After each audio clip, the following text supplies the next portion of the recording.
Dear students and dear friends, स्वागत है अपने चैनल पॉलिटिकल साइंस एसबीएम में। आइए आज हम बेहद ज़रूरी जो चीज़ है उस पर हम लोग आज बात करने वाले हैं। कोई सा भी जो कोर्स है उसमें एडमिशन आपने ले लिया है, ठीक है। कोई सा भी एग्ज़ाम देने से पहले ये बेहद ज़रूरी है कि आप उसका सिलेबस देखें। पहले सबसे पहले ज़रूरी है कि आप उसका सिलेबस इकट्ठा करें और क्या पाठ्यक्रम है, आपको क्या पढ़ना है उस पे आप देखें। कई बार बच्चे शिकायत करते हैं कि एग्ज़ाम में जो पूछा है कि बाहर से आया, या बाहर से इसलिए आया कि आपने सिलेबस से देखा, सिलेबस नहीं देखा। अगर सिलेबस के अकॉर्डिंग आप अपनी तैयारी किए होते, पढ़े होते, तो आप ये नहीं कहते कि बाहर से, क्योंकि जब भी पेपर सेट होता है तो खासकर सिलेबस को ध्यान में रख के सेट किया जाता है। तो आपने नहीं पढ़ा तो ये उसकी गलती नहीं है। तो आपने इसलिए नहीं पढ़ा कि आपने पहले सिलेबस नहीं देखा। तो ज़रूरी है कि पहले आप सिलेबस देखिए, जो उसका पाठ्यक्रम में कोई सा भी बीए हो, एमए है, या कोई सा भी आप एग्ज़ाम देने जा रहे हैं, नेट का चाहे कोई सा भी हो, तो पहले आप सिलेबस देखें कि उसमें क्या हमसे पूछा जा रहा है, क्या पढ़ने के लिए कहा जा रहा है, तो वही पढ़ें। तो आज हम लोग सिलेबस देख रहे हैं कि बीए थर्ड ईयर या फिफ्थ सेमेस्टर किसका, राजनीति विज्ञान जो है या पॉलिटिकल साइंस का सिलेबस देखेंगे हम लोग आज। जो फिफ्थ सेमेस्टर का जो सिलेबस है उसको हम लोग आज समझेंगे, देखेंगे कि क्या क्या इसमें पढ़ना है। तो जो पहला पेपर है आपका पोल 301 है। BA third year fifth semester में जो पॉलिटिकल साइंस का पहला पेपर है वो क्या है, पोल 301 301, और पेपर का नाम है कंपैरेटिव गवर्नमेंट एंड पॉलिटिक्स, तुलनात्मक सरकार और राजनीति। बेहद महत्वपूर्ण ये आपका सिलेबस है या पॉलिटिकल बीए थर्ड ईयर में, क्योंकि आप जब आप एमए करेंगे पॉलिटिकल साइंस से तो इसमें ये भी एक अलग से पढ़ना होगा, बतौर एक पेपर आपको पढ़ना है। तो इसलिए ज़रूरी है कि आप इसको अच्छे से पढ़िए। और जो खासकर जो स्टूडेंट्स पॉलिटिकल साइंस से संबंधित जो नेट का एग्ज़ाम उसमें देते हैं, तो उसमें ये बेहद महत्वपूर्ण भूमिका आपका निभाता है। तो खासकर जो तुलनात्मक सरकार या जो राजनीति है उसमें किसके संदर्भ में पढ़ना है, तो एक तो यूनाइटेड किंगडम यानी ब्रिटेन या इंग्लैंड, फिर USA United states of America यानी संयुक्त राज्य अमेरिका, स्विट्जरलैंड, चाइना के संदर्भ में आपको तुलनात्मक राजनीति का अध्ययन करना है।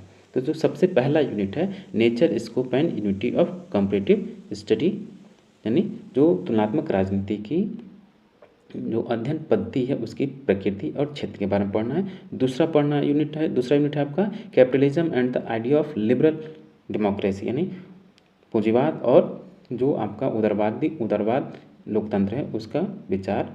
और तीसरा socialism and the working of social state, यानी समाजवाद और उनकी समाजवादी प्रक्रिया के बारे में पढ़ना है। चौथा यूनिट है decolonization and the role of state in the developing world, इसमें आपको वी औपनिवेशीकरण को पढ़ना है। पांचवा जो है आपका salient features of the British constitution and examination of the relationship between executive and legislature and role of judiciary in UK. तो जो एक तो ब्रिटिश संविधान की जो विशेषताएं हैं उनको पढ़ना है, और विधायिका, कार्यपालिका और न्यायपालिका में जो संबंध है उनको भी पढ़ना है आपको। छठा यूनिट है आपका essential feature of the constitution of USA, composition, powers and functions of the executive, legislature and judiciary in USA, यानी इस वाले यूनिट में आपको संयुक्त राज्य अमेरिका यानी अमेरिका की जो वहाँ की राजनीतिक व्यवस्था है, वहाँ का जो संविधान है, उसकी जो शक्तियाँ हैं, किसकी आपकी फंक्शंस ऑफ द एग्जीक्यूटिव, कार्यपालिका और विधायिका और न्यायपालिका की जो शक्तियाँ उसको आपको अध्ययन करना है। फिर है आपका एक सातवां unit functions A Confucianism and कन्फ्यूशियसवाद जो चाइना में चला, माओवाद और salient feature of Chinese political system, यानी जो चीन की राजनीतिक व्यवस्था उसकी विशेषताएं। कम्युनिस्ट पार्टी ऑफ चाइना, यानी वहाँ का जो राजनीतिक दल है communist party of China CPC, वो पढ़ना है। वन कंट्री टू सिस्टम भी वहाँ की, यानी कुल मिला के जो चीन की राजनीतिक व्यवस्था है उसके बारे में आपको पढ़ना है। और लास्ट यूनिट है आपका आठवां यूनिट प्लूरल एग्जीक्यूटिव यानी बहुल कार्यपालिका, डायरेक्ट डेमोक्रेसी यानी प्रत्यक्ष लोकतंत्र, referendum initiative the administrative system of Switzerland, यानी अब इसमें सीधा स्विट्जरलैंड की जो राजनीतिक व्यवस्था उसके बारे में आपको पढ़ना है। तो ये था आपका पोल 301 यानी BA fifth semester political science का पहला पेपर। दूसरा पेपर है आपका प्रिंसिपल्स ऑफ पब्लिक एडमिनिस्ट्रेशन, यानी कुल मिलाकर लोक प्रशासन से संबंधित आपको लोक प्रशासन के सिद्धांत इसमें पढ़ना है। स्वाभाविक है कि इसमें meaning, nature, scope and significance of public administration, evolution of administration as discipline, public private administration, role of public administration in modern state. कहने का मतलब ये लोक प्रशासन का जो अर्थ है, मीनिंग, परिभाषा और उसकी प्रकृति, क्षेत्र, उसके महत्व को पढ़ना और साथ ही इसके उद्भव को भी पढ़ना है और एक विषय के रूप में इसका उद्भव कैसे हो वो भी पढ़ना है और साथ ही पब्लिक एंड प्राइवेट एडमिनिस्ट्रेशन, निजी और सार्वजनिक प्रशासन के भी बारे में पढ़ना और वर्तमान संदर्भ में लोक प्रशासन की राज्य व्यवस्था में क्या योगदान वो भी पढ़ना है। दूसरा यूनिट है आपका types, basis and principles of organization, यानी जो संगठन है उसके प्रकार, आधार और सिद्धांत को पढ़ना है। जैसे इसमें आपका साइंटिफिक मैनेजमेंट यानी जो आपका वैज्ञानिक प्रबंधन बेहद महत्वपूर्ण है और क्लासिकल थियरी ये भी पढ़ना है। साथ ही मैक्स वेबर का जो ब्यूरोक्रेसी का सिद्धांत है वो भी पढ़ना है और ह्यूमन रिलेशन थियरी यानी मानव संबंध सिद्धांत, डिसीजन मेकिंग थियरी यानी निर्णय निर्माण सिद्धांत और इकोलॉजिकल यानी पारिस्थितिकी सिद्धांत पढ़ना है। तीसरा यूनिट है चीफ एग्जीक्यूटिव यानी मुख्य कार्यपालिका, इसके प्रकार क्या हैं, लाइन, स्टाफ और सहायक एजेंसी क्या हैं, विभाग और पब्लिक कॉरपोरेशन यानी लोक निगम, boards and commission, independent regulatory commission, ये आपको पढ़ना है तीसरे यूनिट में। चौथा यूनिट है आपका कंसेप्ट ऑफ बजट यानी बजट निर्माण की अवधारणा, उसका फॉर्मेशन कैसा होता है, उसका लागू कैसे किया जाता है और फिर उसका लेखांकन या ऑडिट कैसे किया जाता है, ये आपको चौथे यूनिट में पढ़ना है। पांचवा यूनिट है आपका एडमिनिस्ट्रेटिव लॉ यानी प्रशासनिक जो विधियाँ हैं,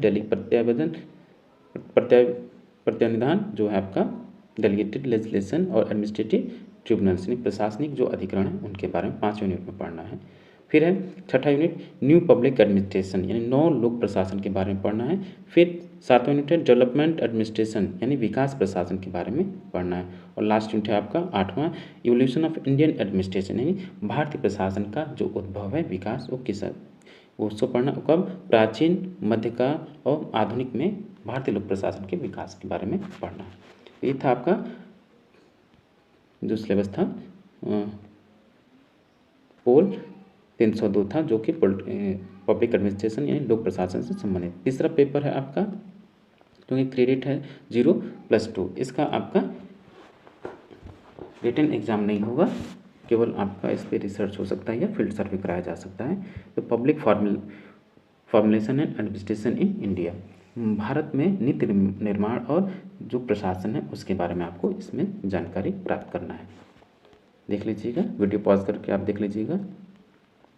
और एक चौथा पेपर जो है आपका 5th सेमेस्टर का चौथा पेपर पॉलिटिकल साइंस का जो है आपका क्या है, इसमें प्रोजेक्ट 1 पहला प्रोजेक्ट है। तो क्या करें इसमें प्रोजेक्ट कि a project on the working of any representative body starting from parliament down to the panchayat, यानी एक ऐसा प्रोजेक्ट पे आपको काम करना है जो प्रतिनिधित्मक संस्था हो, चाहे वो पार्लियामेंट से आपने स्टार्ट किया या डाउन टू पार्लियामेंट से स्टार्ट करते हुए पंचायती राज व्यवस्था में से कोई प्रतिनिधित्मक शासन पे आपको एक प्रोजेक्ट बनाना है। और एक और क्या प्रोजेक्ट है, project on study of issues involve in nation, state और local election and post facto analysis, जो ये प्रोजेक्ट होगा आपका एक क्रम नेशनल इशू पे भी हो सकता है, राज्य स्तर पे हो सकता है या लोकल लेवल पे भी कोई इशू हो सकता है और उसका आपको एनालिसिस करना है इस प्रोजेक्ट के माध्यम से। तो ये था आपका BA 5th सेमेस्टर BA का पॉलिटिकल साइंस का जो सिलेबस था उसको हमने देखा। आप इस सिलेबस इकट्ठा कर लीजिए, समझ लीजिए और इसके आधार पर अपनी तैयारी कीजिए, पढ़िए, क्योंकि इस टाइम जो पढ़ेंगे आप जीवन भर काम देगा। MA की तैयारी करेंगे, MA में जब पढ़ेंगे और फिर उसके बाद आप हायर एजुकेशन, नेट हुआ, PhD हुआ या हायर एजुकेशन का एग्जाम देंगे तो बेहद जरूरी कि आपको ग्रेजुएशन का सिलेबस अच्छे से पढ़ा हुआ होना चाहिए, तभी आपका एक बार एग्जाम क्रैक हो पाएगा और आप अच्छे पोस्ट पे पहुंच पाएंगे। तो बेहद जरूरी है कि आप BA में अकॉर्डिंग टू सिलेबस स्टडी करें। मिलते हैं आपसे नेक्स्ट वीडियो में। और हाँ, उन साथियों से अपील है जिन साथियों ने अब तक चैनल को सब्सक्राइब नहीं किया, प्लीज़ आप चैनल को सब्सक्राइब कर लीजिए, क्योंकि आप पॉलिटिकल साइंस के स्टूडेंट हैं और भी आप विषय पढ़ते हैं तो आपसे विषय से संबंधित पुराने क्वेश्चन पेपर लगातार अपलोड किए गए हैं, उनका साथ साथ आंसर की अपलोड किया गया है, मॉडल पेपर अपलोड किया गया है। आप चाहे तो चैनल पर विजिट करके अवश्य देखें। अब मुझे विश्वास है कि आपके लिए वो बेहद उपयोगी साबित होगा। मिलते हैं आपसे नेक्स्ट वीडियो में। Thank you for watching.